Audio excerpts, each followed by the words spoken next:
So, what about James's choice? The shot put.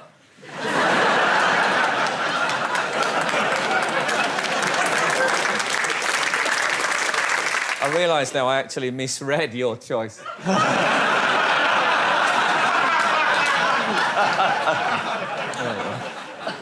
You can't not like the shot put, can you? Oh, I can. Who here is a fan of the shot put? One guy. And he's a liar. Right, here's the problem. At the Olympics, everyone does their stuff and it's amazing, and you're seeing people doing things, you go, I couldn't do that, it looks incredible. The shot put, it just looks rubbish. They throw it, and literally he's here, and he throws it, and it lands there. And I know it's heavy, but I've never held a shot put, so I don't know how heavy it actually is. So I don't know context for it. So all I'm doing on TV is watching someone throw a ball a little way. That is it. There's a certain method, though. You have to hold it tight to your chin and straighten the arm.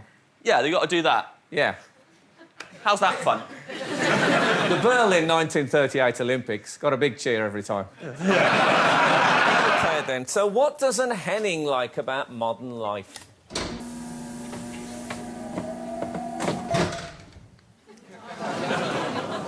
Yeah, well, there is nothing wrong with buckets. No. What they're used for is evil. So what I absolutely hate is anything to do with fundraising. But you know them emails, don't you, Frank? Like, them emails that go like, ooh, I'm going to do a fun thing I always wanted to do. Give generously. I think it's outrageous. I mean, if you want to do something, why do you bother other people about it? I think it's outrageous. Yeah, it's like a friend of mine recently went on a 100k fail walk in the Pennines, and he was seriously angry with me for me not donating any money. I said, listen, where I'm from, you going for a walk shouldn't set me back.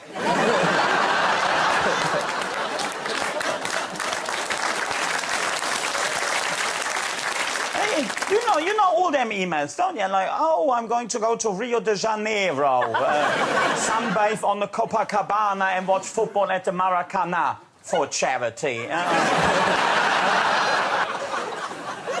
The worst months to live in the UK, without a shadow of a doubt, is November. And that's got nothing to do with Remembrance Sunday. Or, so I like to call it highly selective Remembrance Sunday. On a winner here. In November, there's people coming up to me asking me for me hard-earned because they are not shaving. That November nonsense. I mean, what's the next step? Getting beaten up if you maintain standards and do shave? Who is behind that November movement? Is it the Taliban? What about Aisling's choice? Pigeons.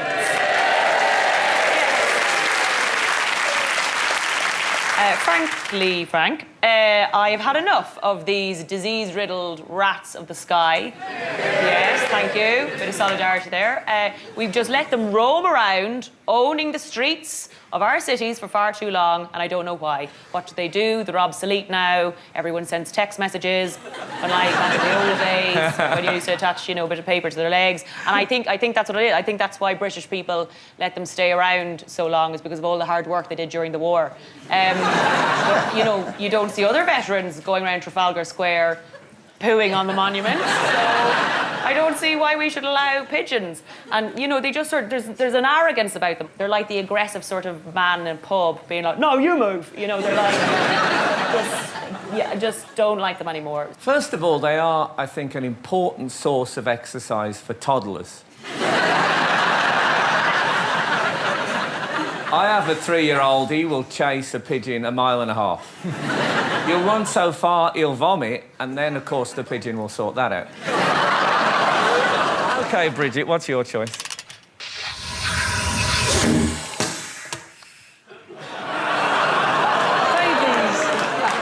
All right. All right, calm down. Yeah, the Kardashians have babies, You didn't mind those going in the room. Well, OK, so obviously they're very cute. If they weren't cute, human race would have died out a long time ago because early humans would have gone, OK, I've done 3 days now, I'm out. That's enough. I just think they're overrated. I think that they contribute the least to society, that they are the most worshipped and revered people on earth. After the Kardashians. They create chaos. If you replaced any of us with a baby, there would be chaos. Or a pilot, or a bus driver, or... You can't argue with that. Either. So what kind of people wind up Miles' job?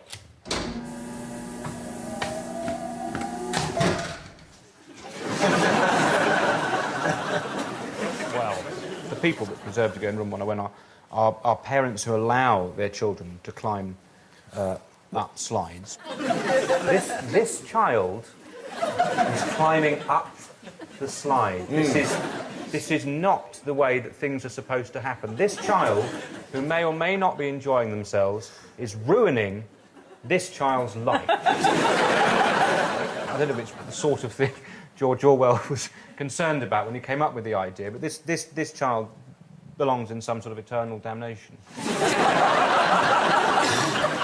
Are you against wheelchair ramps on the same basis? No, they're clearly a very sensible idea, Frank. I know you were saying before the programme started in Makeup, you were going on about how you thought those people had it too easy. But you'll remember I tried to talk you down from that position. Yes. So you were indeed the voice of reason, I think it's fair to say.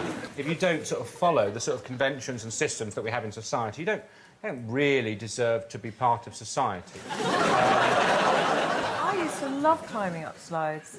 Right, well, you're a danger and a menace. Yeah.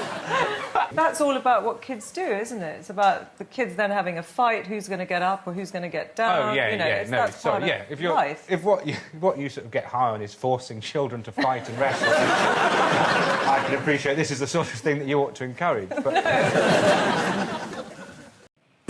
So, what is Greg's first choice? The Kardashians.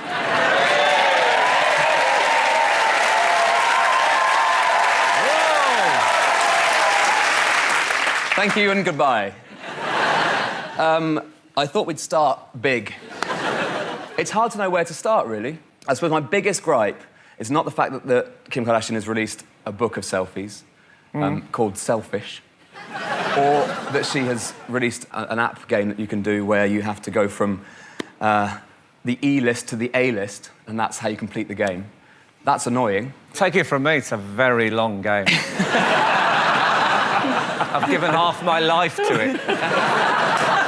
So those are two annoying things. But right. The thing for me is that when I was growing up, we used to watch rubbish telly and look at rubbish reality stars and go, oh, they're embarrassing, aren't they? But we didn't want to be them. But whereas now with the Kardashians, people seem to watch it and go, well, they're idiots, aren't they? But I quite want to be like her. And it feels like there's a lot of particularly young girls that want to be like the Kardashian girls, and for that reason, I'm going to try and put them into room 101.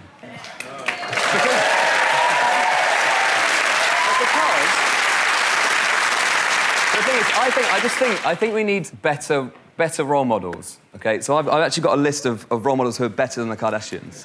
Would you like to hear the list? Well, it's a 29-minute show, you see. A list of better role models than the Kardashians. 1. Literally everyone else in the world, apart from murderers, but even then you can argue at least they have done something and have some skills. Ooh. Whoa. And that's kind of as far as I've got, really. What is Catherine's choice?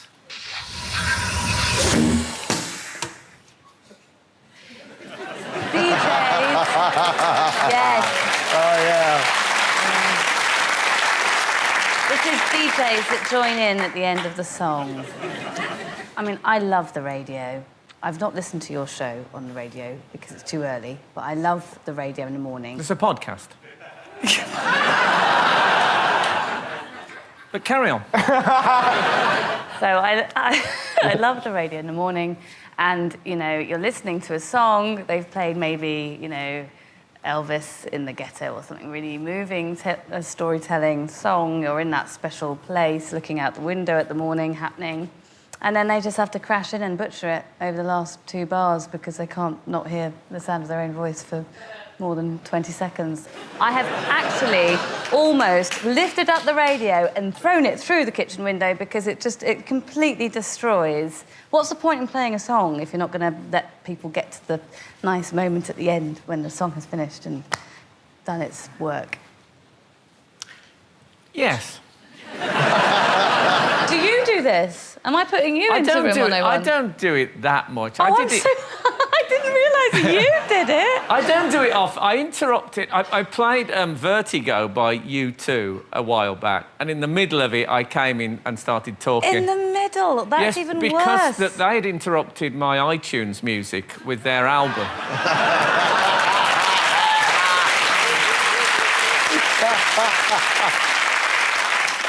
They started Ian's choices. Film Grease.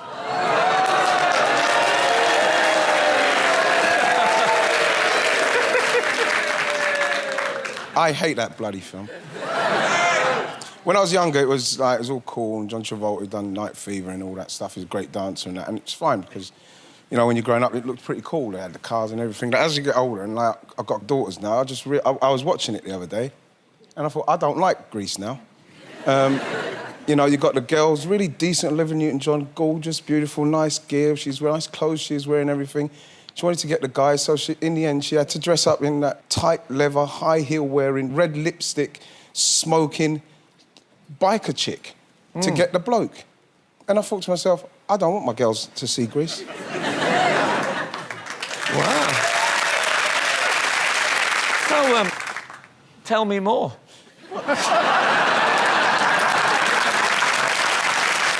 Okay, so Russell's choice. Grumpy kids. Exactly, right?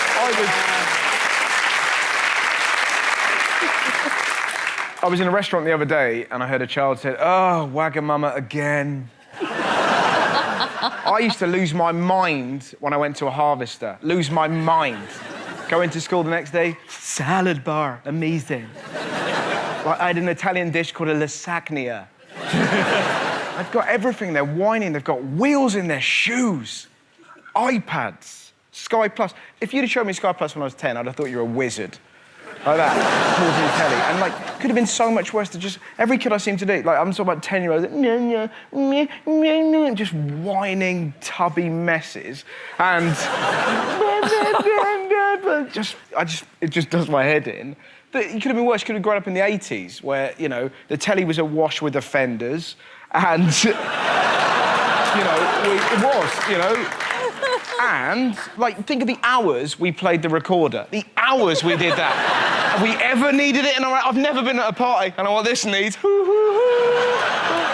Girls in the corner. Do you know Little Donkey? You know I do. We have a picture of you when you were, I think, 12-year-old. Oh, really? Russell. OK. Oh, there you go. Happy child. Well, I haven't seen that for a long time. I look a bit like Harry Potter's German pen pal. Who would have thought that when I sat for that picture, it would end up on telly and people would just be like... I know. Yeah, just smile. What's the worst that could happen? All right. When I was at school, the big game for us was a thing called pile-ups, where one kid lay on the floor and 50 kids lay on top. You'd be on the bottom thinking, shouldn't my ribcage be inside my blazer? I feel a bit sorry for kids now, though. I live in quite a sort of a posh bit of London, and I think the kids there just don't get enough sugar. You know, they ask for a cornetto, they get a little box of raisins. That's not parenting. Well, exactly. I remember, like, remember Angel Delight now? There's a pudding. Yes. Have one bite of that, you know, I'm going on the roof! My sister's one of the greatest moments in the Howard family. My sister's eating Angel Delight. She goes, Dad, what's Angel Delight made of? And my dad just went, dead angels. That's parenting. Me and my brother are like, this is the best day ever. OK, so what is Greg's choice? People who give their dogs specific instructions. That old chestnut.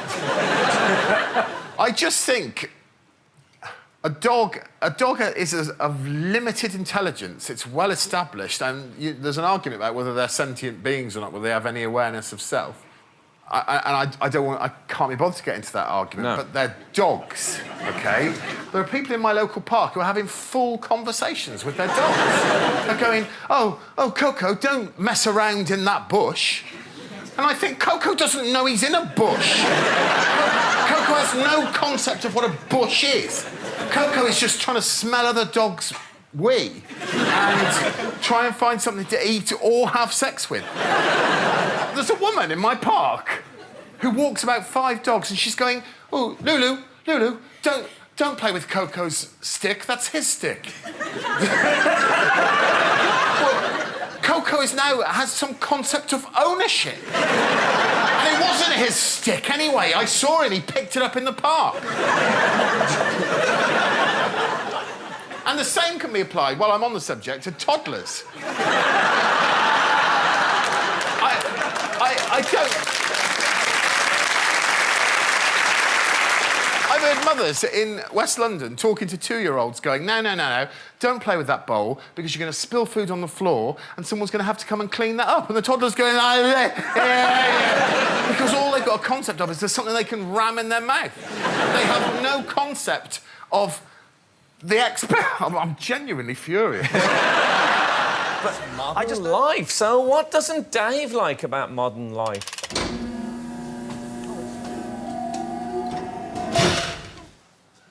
Chunky chips. Chunky chips are so wrong. You know, I cook for a living, but chunky chips, I wouldn't cook them, I wouldn't eat them. It just doesn't work. They're always raw in the middle. They're kind of cooked wrong on the outside. You see, when you deep fry, what happens, Frankie? If you get your temperatures right, like the potato inside, the steam comes out, repels the fat, hence crispness on the outside, softness on the inside. But the thing is, with a chunky chip, it always remains raw on the inside, it sucks the grease in, soggy on the outside. I'm getting very turned on. Academically, sexually, sensually, chunky chips don't work. The thing is, if you want thick potatoes like that, you want to have kind of roast potatoes, you know, with the goose fat. You can always sprinkle polenta or a little bit of yeah, it's all right. It's not a cookery show. I just think they're horrible. And when it says on a menu, comes with chunky chips, just forget it. They're just dreadful. And then they come in this, like, Jenga-like pile. So when you get them, they're flaccid, they're soft and they're cold. I mean, they're like a Yeti's member in a stack. I can see why you didn't make it as a maitre d'. No, but, and there's something offensive about the way that they stack them like that, like a game of Jenga, that's somehow so pretentious. What, not as pretentious as saying Jenga? Jenga! I like chunky chips, and I've never noticed them being raw on the inside. At least with a good French fry. I'm not talking skinny chips, just a nice regular cut chip that's cut to that right kind of diameter so the outside's crispy, preferably twice cooked. Do you have a girlfriend? Yeah, married and everything. Oh, if you don't met her, she's called Janet.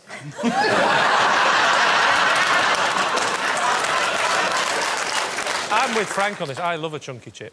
Yeah, but some people like Morris dancing, and that's wrong as well. Do you know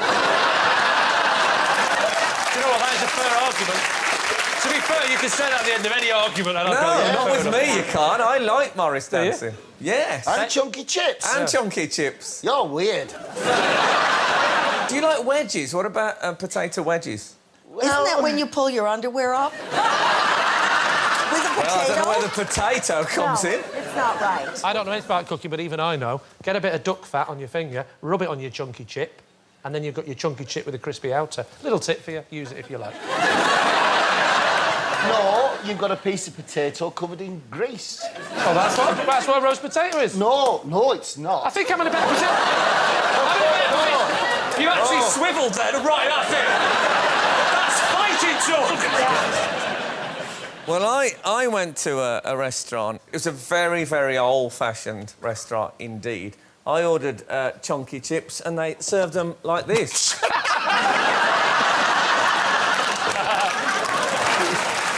OK, so, to Frankie.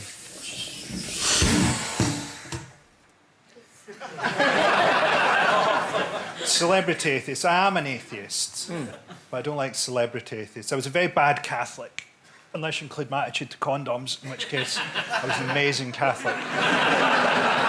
But I don't like the judgmental nature of celebrity atheists. I think some religions have done good things. The Quakers fought against the Vietnam War. Liberation theology in Central America, those people all got killed standing up for poor people. And what's the reward? To be looked down on by Ricky Gervais. I don't need Ricky Gervais to tell me that God doesn't exist when I watch Derek get recommissioned twice.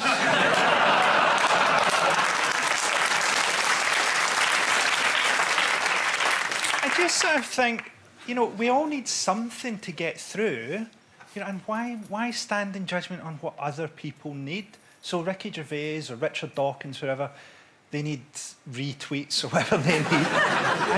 and other people need different things. I just feel the whole thing's a bit religious. You know, so it's the idea of certainty to me is very religious. The idea of judgment is very religious. And it's blaming God, it's blaming religion. You know, they go, religion causes violence. OK, some violence is caused by religion, some violence is caused by lager, some violence is caused by people cheating at pool.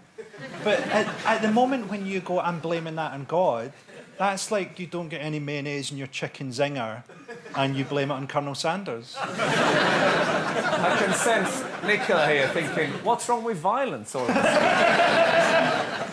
sudden? What is winding up Diane?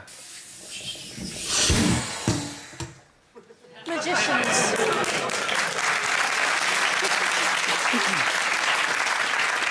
I think they're quite needy people, generally. Whenever I watch them, I'm never entertained. That's quite a negative review. Isn't it? Really? Yeah. I love it. There was one that I went to a restaurant and there was one that was going between the tables, between courses, and showing you a card trick. And then he'd finish the card trick and he'd wait. And you can't just go... You've got to go, oh, that was good. How did you do that? So you feel like they're getting more out of this than you are. I think it starts with parents giving kids magic sets. Because if you give a kid a magic set, that's like a starter kit for a psychopath, isn't it? I never had a magic kit, I must admit. Is it a common gift for children? For psychopaths, yeah. OK. It's so boring. It's like cups and balls. Who cares? Pulling flags out your sleeve. I just can't find any enthusiasm for it. So what's Noel's choice? Spiders. Oh, It was like they had a debate first. Shall we applaud? Whole gamut of emotions. Yeah. So why? Why spiders? Well, I recently went to Australia and that was a whole nother ball game. I mean, I'm frightened of spiders here, but in Australia, they are massive. I mean, literally, one picked me up at the airport. In a taxi. It's still on your head.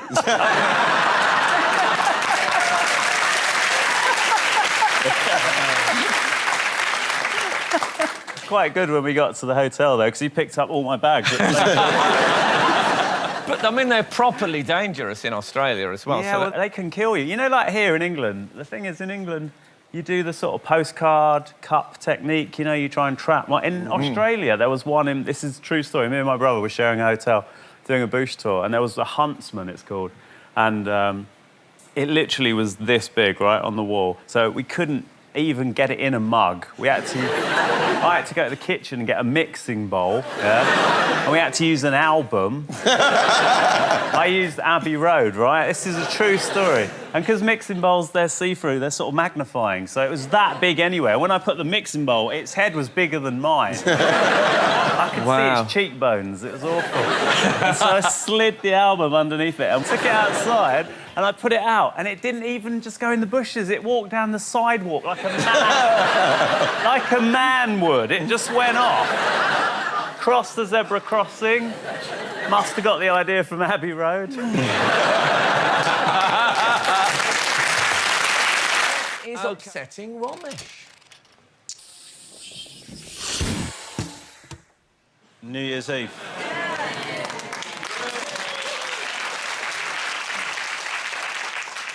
I think it's such an unacceptable day of the year. You know, the fact that you're sort of put under pressure to celebrate it. You know, everyone's sort of geeing up, what are you doing for New Year's Eve? What are you doing for New Year's Eve? And the thing is, it's the wrong time of the year. I know it's supposed to be at the end of the year, and that's OK, but it's just after Christmas.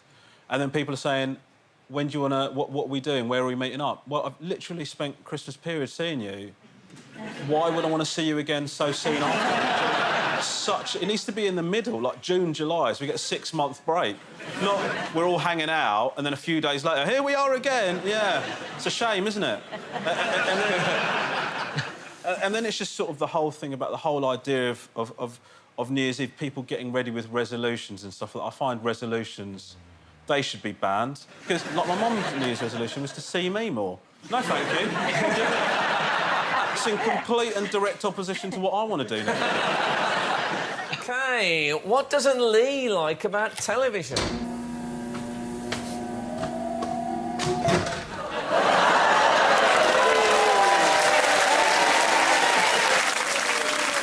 Top Gear.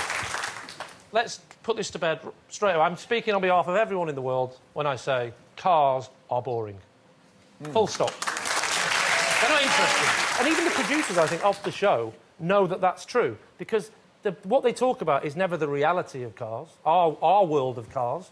It's that fake reality of things like, today we're going to talk about off-road vehicles. Am I the only person in the world that's never driven off a road? I've gone off, but in a normal car. Yeah. Not even. I see those women, and I'm I not just talking swerve. about your heavy drinking days, really. I'm talking about... Yeah, it's the language. The language that doesn't have anything to do with my experience of driving, you know. You know, you'll hear them say things like, you know, if I talked about the new suspension on the Audi 6149, you'd say, but what about the torque? I don't know, I wouldn't. Lee, I'd say, where's the cup holder? Because that's the only thing. If it's on the right, good design. If it's on the left, it's a bad design because I'm right-handed. That's it. Anything else? I know nothing about cars at all. I drive a grey one. And I've never seen Top Gear, because I have no interest in cars. Obviously, I haven't watched it. And so I watched a few episodes. I gotta say, I really liked it. It reminded me of... I played cricket once with Jeffrey Archer, and he was a really nice bloke. I was gutted. What do you drive, then? Well, as it happens, I drive a 1966 Triumph TR4A IRS, but that's not the point. The point is... But it's not the point, is it? Because... Oh, you know, that's not true, is it? No, it is, yeah. But I'd like to point out, because I know nothing about cars, but it's an old 1960s classic car, and I love the look of it. It's a beautiful... I can definitely appreciate... God, it's going on now. I can appreciate the beauty of a car without wanting to see a programme about it. Here's the thing. This is a picture of Jeremy Clarkson in a small car. Now, that's funny, isn't it? I won't have a word said against this man. Once I had him on a talk show, and my husband said, whatever you do, don't ask him for a free car. Before he actually hit the leather. I said, Jeremy, can you fix me up with a free car? Anyway, he did about 10 years ago, and I've still been using his name. He got you a free car? He got me a deal. I can't say with who. No. But so I have to say Jaguar as much as I can. But would you love it more if he did more classics? Yeah, I would, because classics look nice. All modern cars look roughly the same, don't they? Roughly. Oh, no, think, not a yes. Jaguar. No, they... Jaguar. If you're going to promote them, at least learn to say it properly. How am I saying Jaguar, 3 syllables over here. Yeah. You say You're saying Jaguar. Okay. I don't have time to say that, okay? This is starting to look like a really bad episode of Top Gear. I'll tell you what, if he gave her the glasses with that T-shirt, it'd be a really bad episode of Where's Wally?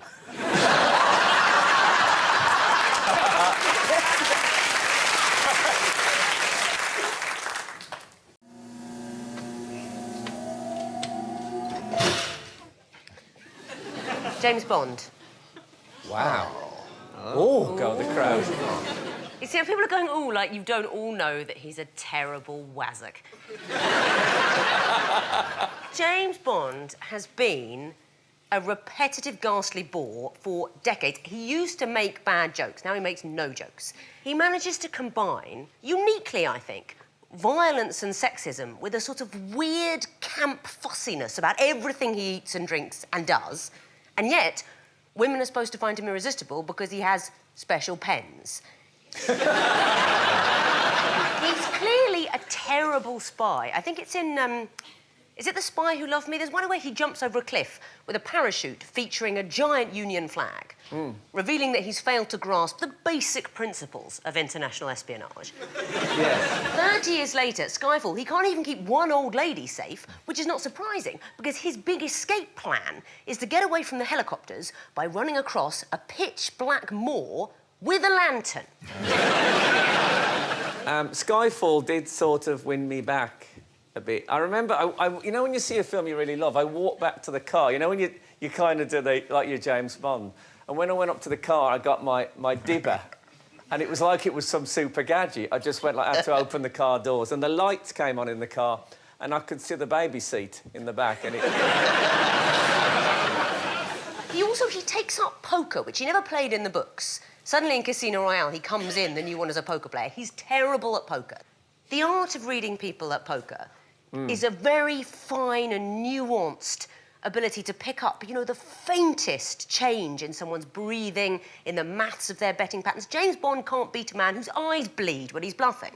I'll tell you what he plays. I think it's in Goldfinger. There's a tense scene. When Goldfinger says, "So, Mr. Bond, does he have a beard?"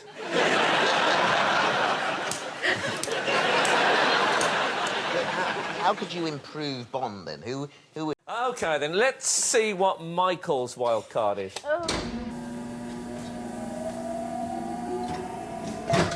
Oh? I feel terrible doing this, but it's giving grown men stuffed animals and teddy bears as presents. I've had 1 or 2. I've got enough now.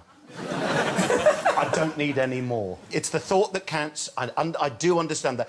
But why would you buy a teddy or a panda and think that a grown man would relish? Well, you want to toughen up your image. Do you know, you're quite right. You're quite right.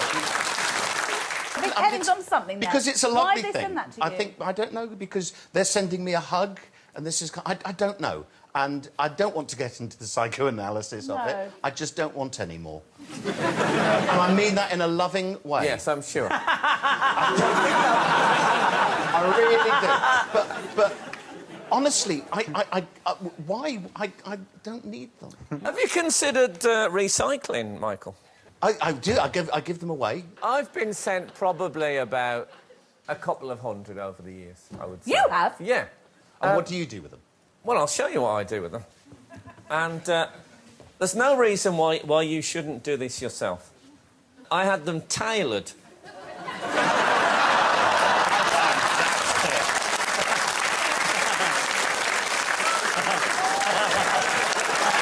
Rather fun. That is awesome. Let me just get this, get the whole outfit. You have to take... You have to take the stuff out.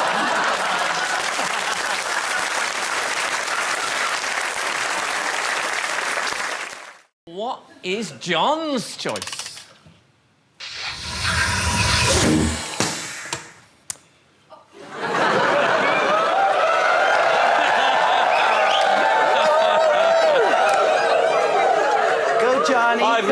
funny. already, haven't I? It's all over whooping in audiences. Shall I leave now? That was ironic. Come on, that was pretty good by the audience. It was. Fair play. I'll say. Straight it's in there. awful. Do you know what? God, you're not going to believe this. It'll shock you to the very core of your being, Frank, my dear fellow. Gardener's Question Time on Radio 4. Hallowed institution. Any of you listen to it? Of course you do.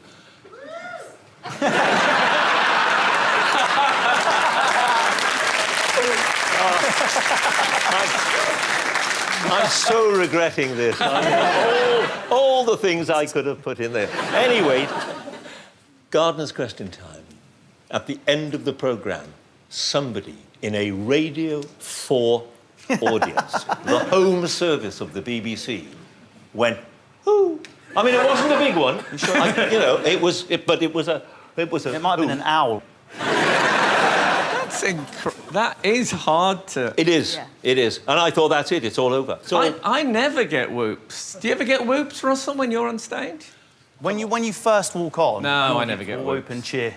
I don't see that they stare in menacing silence. There's Frank.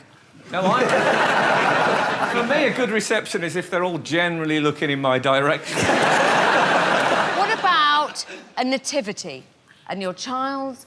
and is absolutely brilliant. Is it just not... Oh, God, no, you don't applaud them at all. You couldn't... Look, I mean, children have to be brought up to face the real world. And you start the thought, I mean, where will it all... They'll expect it. I think I would have whooped at the nativity. Oh, yeah, God, yeah. I think that's fair enough. It's quite a big event. She's at the top, and she's a virgin. Amazing. OK, so what's Sir Trevor's choice? My choice is queuing.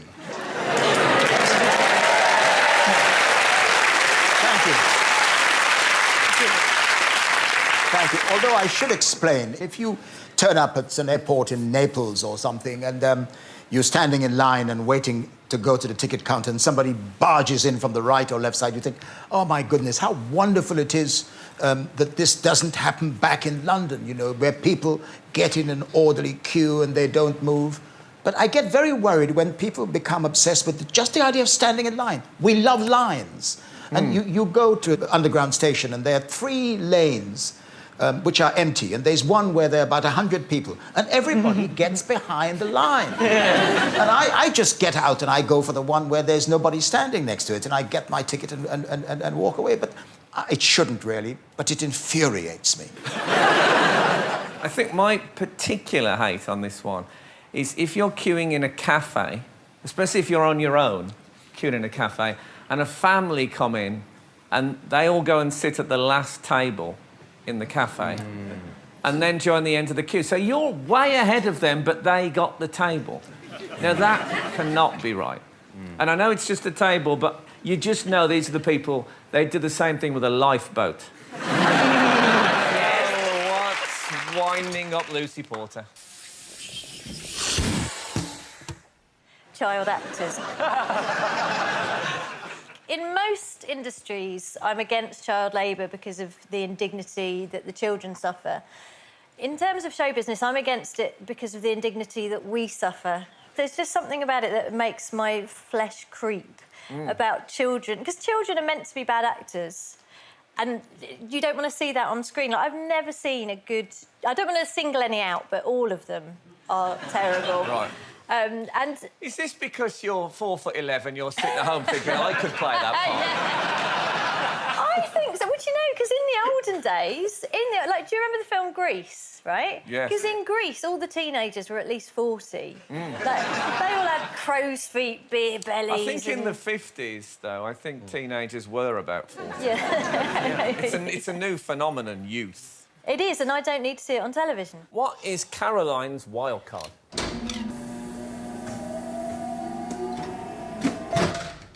Knickknacks. Yeah. Bibelots, trinkets, bits and bobs. Basically, I've chosen the things that, as I'm getting older, I find myself mysteriously drawn to.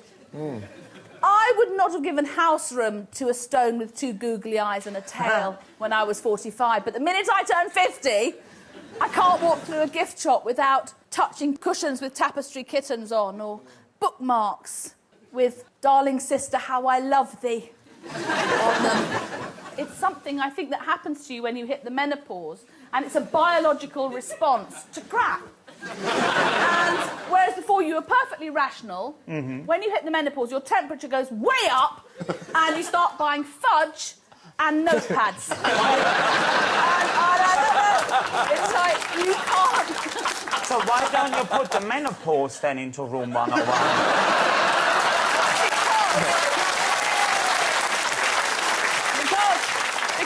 Because the menopause is a result of having been fertile, and without fertility, you wouldn't be here. Mum!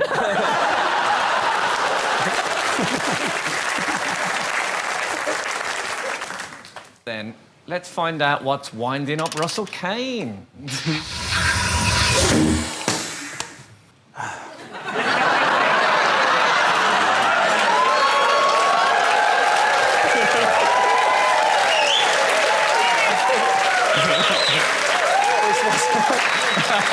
This genuinely wasn't planned. This is one thing I would like to put in room 101 is men who get grumpier with age.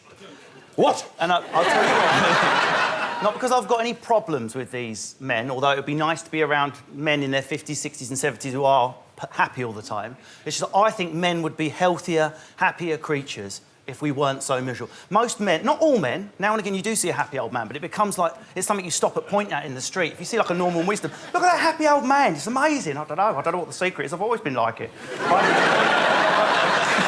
Most men are walking along going, why am I alive? And some men, you get so miserable they can only laugh, you know, if they see, I don't know, if they see a car written off on the M25 motorway. Look at the state of that Jaguar, that'll never run again. We live, men of this country, 5 to 7 years less than women. Doesn't happen in every country. And my theory... it's women cheering.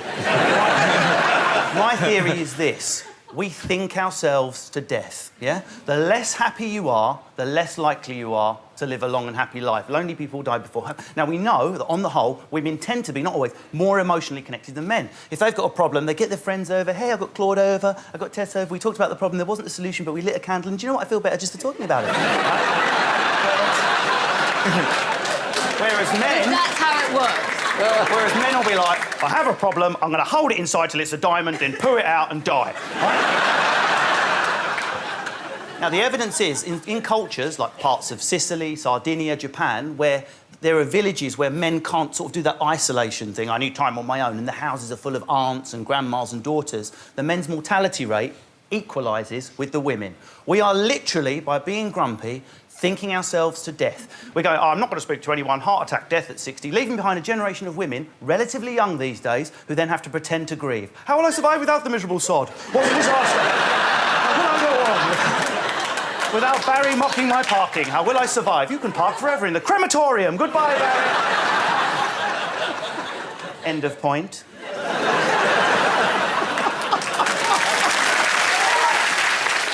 The world is such a filthy, suppurating toilet that there's nothing you can do, and you don't need to be marketed some crazy thing that they invented 20 minutes ago when soap and water does a fine job. So it just, basically the fact that they're trying to make us buy it, carry it around, I mean, you can put it on your belt loop now, just enrages me. Really. And I have 3 little kids, a 5-year-old, a 3-year-old, and a 1-year-old. So I live in filth. And I don't get any sicker than the next guy. My wife is a teacher, so she's around other scummy children all the time. And it's just silly. I mean, yes, their germs exist, but, you know, I was talking to a doctor friend of mine recently. Usually when we get sick, it's because of just stuff that's inside our own body that decides to present itself. And there's no, what are you going to drink the hand sanitizer? So I say no. I'm not saying no to hygiene. I'm saying no to the unnecessary, very recent invention of, like, soap 2 or whatever. It's so silly.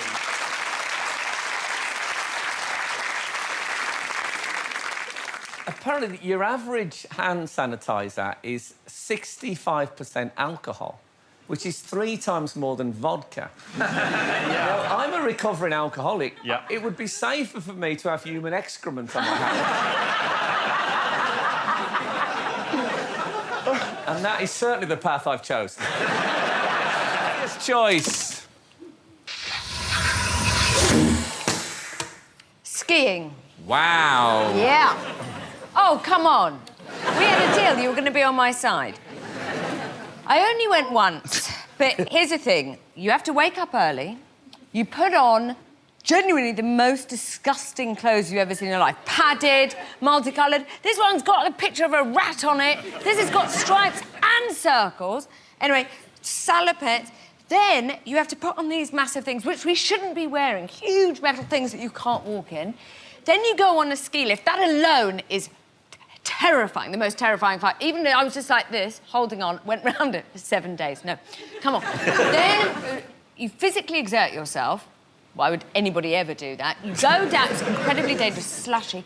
Then you have to take it off. At the end, there's some sort of revolting alcohol that makes people, you know, throw up in their boots. I don't understand skiing. Why does anybody go skiing? It's a gazillion pounds.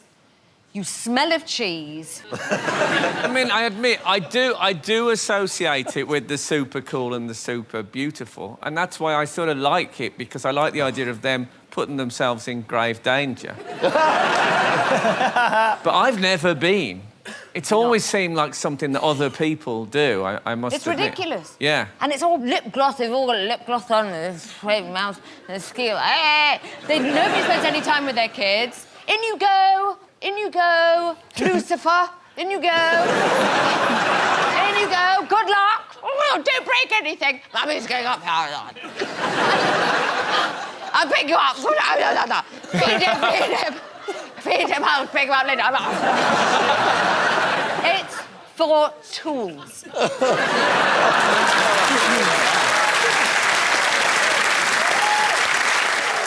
See what is angering Robert. So,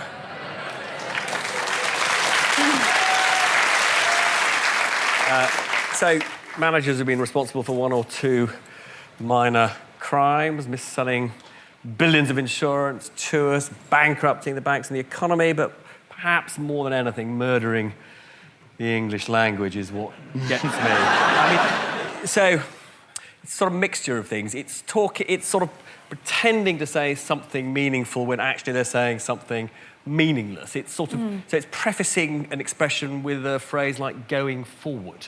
Going forward, we will do something. You don't need going forward. You just have to say we will be doing something or other. And then there are all these sort of weird sort of metaphors, often taken from technology. So let's take this offline and then drill down and we'll kick this whole thing out of the ballpark. I mean, total meaningless nonsense. The more jargon that they use normally associated with the sort of less intelligence that they actually have.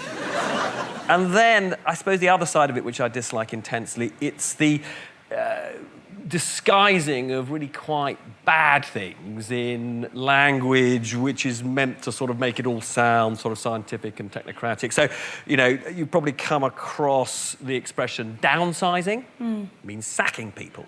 There's another expression which is achieving cost synergies. That's sacking people again. Okay. What doesn't Ray like about modern life?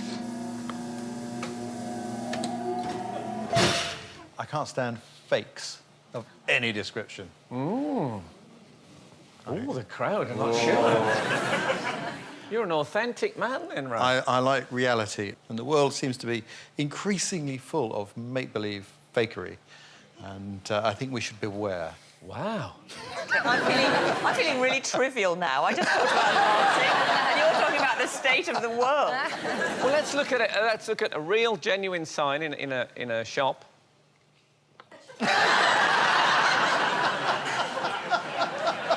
Well, can I put this to you? I've had a difficult life in some areas, Ray. I now find myself, I will sit at home at night, I will drink non-alcoholic wine and smoke an e-cigarette. That's what I've come to. Are you saying I should be drinking real alcohol and smoking? Yes. You are, thank you.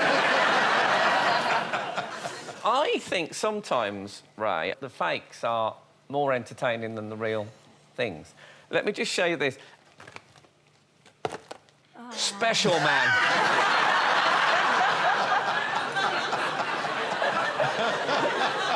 Look familiar? This, honestly. The new style ninja tortoise. These are... Well, I'm saying they're genuine. They're genuine fakes, is what they are.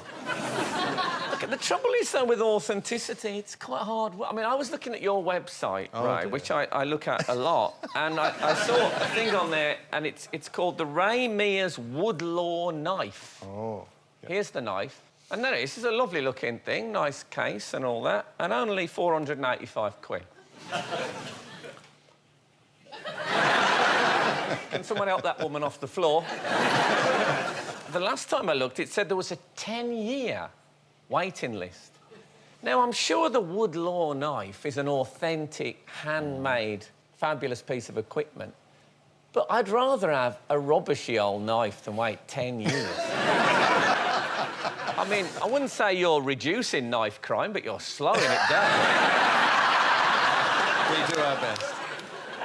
I think possibly the truth is that people can't afford the real things, and they can afford the fake, so they go for the fake. I mean, we tried to get Bear Grylls, 10 grand.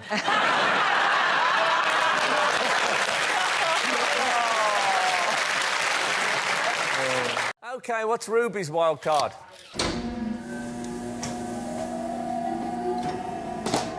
My mother. As far as eccentrics, this was the A-lister of A-listers.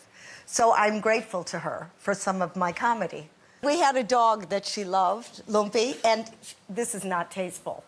But, you know, when people came over, he would sort of grab their leg, you know, and it would smear them off. But my mother would go, look, the lover boy, he's dancing. And then she'd go at the party, she'd go, Lumpy, say Heil Hitler. And he'd go like this. I mean,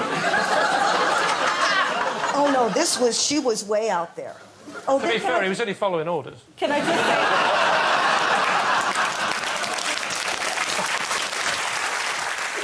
You get fixed on things, like I do now, you know, where it's like a Russian missile, just honing in. So she came to England and she said, buy a broom. But then she doesn't stop it, right? So we go to the restaurant, she go, a broom, and with the bristles, not this, with the bristles. And every night she'd draw it in the tablecloth with a knife, with the bristles. It never stopped. So finally I took her to the airport. She's still going, buy a broom. You could see her through the window. And then sits down. As soon as she gets home, about a few days later, she goes, did you get the broom? And then she says, oh, your Aunt Hamburger died. And then she said, now, what about the broom? And I went, wait, what did you just say? And she said, your Aunt Hamburger died. The broom, buy the broom. And I said, what did you say? She went, okay, back the clock up, 24 hours, she's not dead. Now, buy the broom. That's genius. Yeah. She sounds marvellous. Yeah. My mum used to say, don't put hot tea bags in the bin or you'll set the bin on fire. OK, who winds up Catherine?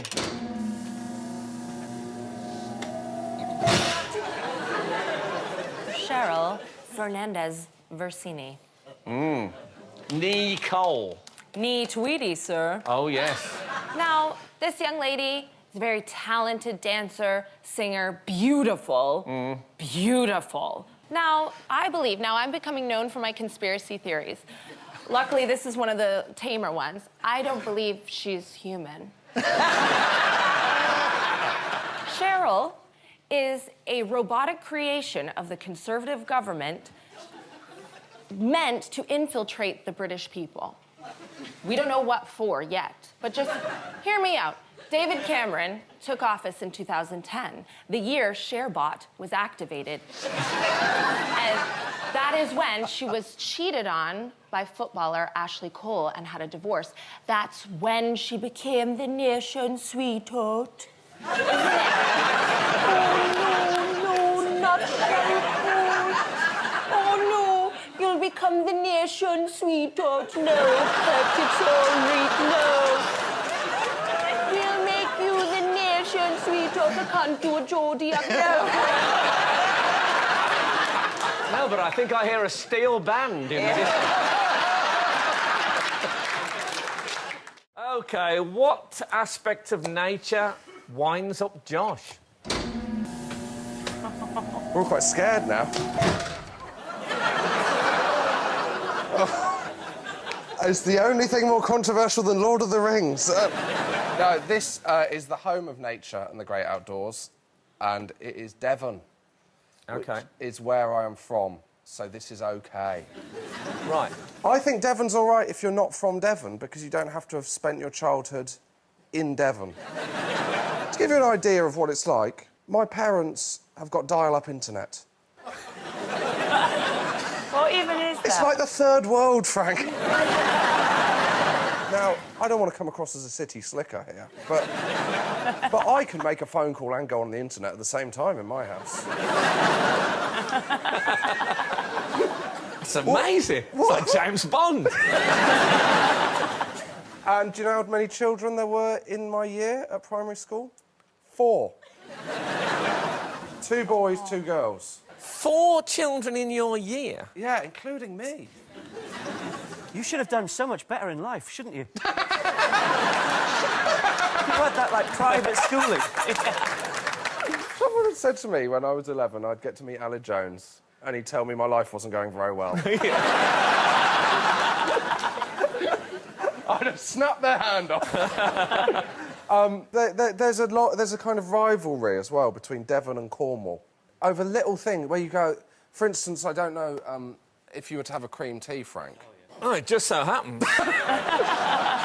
Now, which one of those would you choose? Because one is cream over jam. Oh. Yep. And one is jam over cream. One is a Devon scone and one's a Devon, and the other is completely disgusting and wrong. Yeah. I like jam first and then cream on top. Correct decision, Sarah Cox. Oh, really? No, but that's Cornwall. That's Cornwall. No, jam on below, cream on the top, that's Devon. No, No, that's Devon Cornwall. Devon is definitely the cream on... So, the Cornish are right. I was... This place, to tell you how bad this place is, it's worse than Cornwall. Yes. This gives me the shudders. I'll tell you what, something happened to me. I was at a cricket match, right? And I was with the wife of quite a high-ranking cricket administrator. I won't say who. And she was a sort of, how can I put it? She was sort of full-figured woman. And they started bringing out the cream teas. And I said, because she was the wife of a cricket administrator, I said, I bet you've had a few cream teas in your time.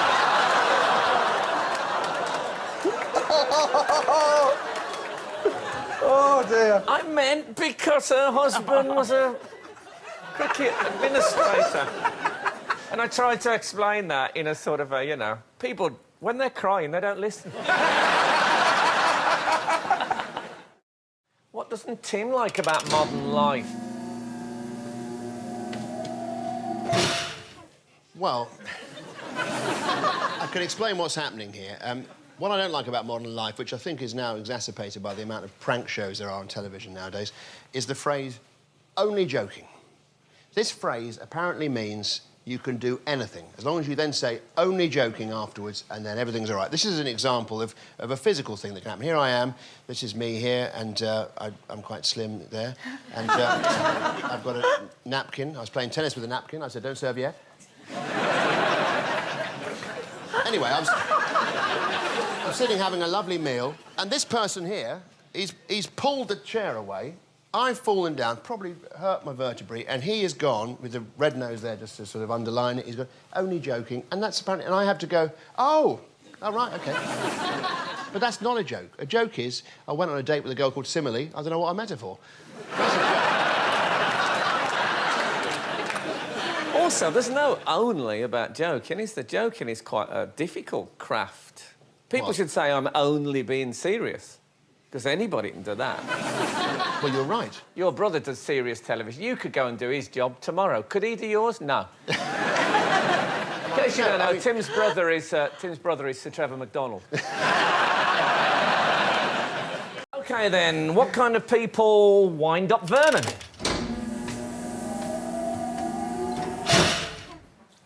People that drop litter. There you go. People who drop litter. Oh, do my head in.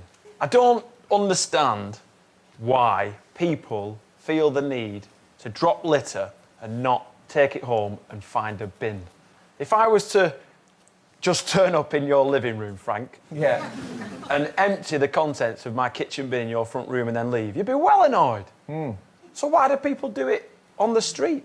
I know what you mean. People shouldn't throw litter, but people like yourself, they do get a bit wound up about it. They do. It's such a terrible thing. Don't you find that litter can sometimes brighten an otherwise grey pavement? I bought myself and this is actually my own litter picker. I bought it off eBay for $4.99. Can I say that is not a prop? No. That Vernon brought that in with him. I bought it because when we go walking our dog up and down the lane, I live near a farm and there's like rubbish strewn along the side of the road. So I thought, you know what? While I'm walking my dog, I'll clean that up. This one? Well, that's a beauty. I'm thinking I could do a vent act with this. Where have you been, Charlie? Oh, I've been down... I've been to the country lot. I heard it heard. Lovely. Is that really pick up rubbish? Yeah, it's really to pick up rubbish. What did you think it was I don't know. I wasn't sure. Yeah, it's because my handshake isn't as good as I'd like it.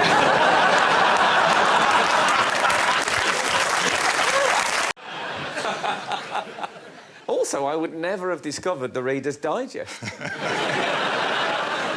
OK, well, doctors, it's controversial. Right, what kind of people wind up Warren?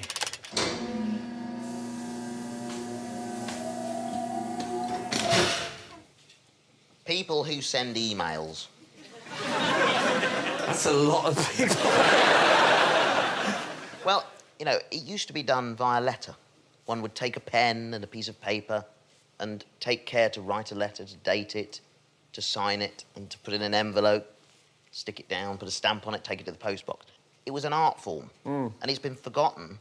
It's so easy to fire off an email with a few words, no capital letters, no punctuation. Then somebody like myself has to reply to it. Then you get another one back. and long emails, they're even more annoying, actually, than these little sentences. Just you have to plough through it to get to the point. Oh, that's what letters were like. The letter is normally on one page, and it's just a nice... You can sit with it on the toilet, you can...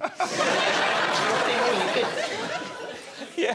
You've all got an image in your head now. But, it's much like this, actually. And... What, it's a three-seater? You write an email and it has the wrong tone, people then think, oh, but on the phone you can hear somebody's tone, whether they're happy or angry or what have you, and you can't mistake that. I once sent a text that had, in brackets, friendly but firm. But you're quite right, if you really don't... need to be introduced to emoticons. Oh, I can't do that. I can't do a smiley face. Sorry, do you use emoticons?